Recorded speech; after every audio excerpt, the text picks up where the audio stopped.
दरम्यान या संदर्भात नरहरी झिरवाळ यांनी सुद्धा प्रतिक्रिया दिलेली आहे। माझ्या कार्यालयामध्ये झालेला लाचखोरीचा प्रकार हा चुकीचा आहे, कुणालाही पाठीशी घालणार नाही असं नरहरी झिरवाळ यांनी सांगितलंय। लाचखोरीची लिंक माझ्याशी जोडली गेली तर मी राजीनामा देईन असंही मोठं विधान नरहरी झिरवाळ यांनी केलंय।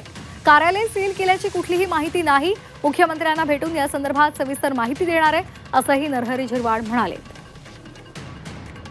एक बैठक घेणार आणि बाबा हे जे काही झालं हा प्रकार अतिशय दयनीय, निंदनीय, वाईट प्रकार आहे असं जर माझ्यासारख्याला जर काळिंबा लागण्याचं जर असेल तर मला हे सहन होणार नाही किंवा मी हे खपवून घेणार नाही। आणि जो त्याच्यात थोडंफार काही दोषी दिसला किंवा त्याची लिंक असली त्यांच्यावर सुद्धा लगेच कार्यवाही, कुठेही आपण पाठीशी घालणार नाही आणि शासकीय किंवा जे कायदेशीर बाब असेल त्याचं त्याला जाब द्यावा लागेल।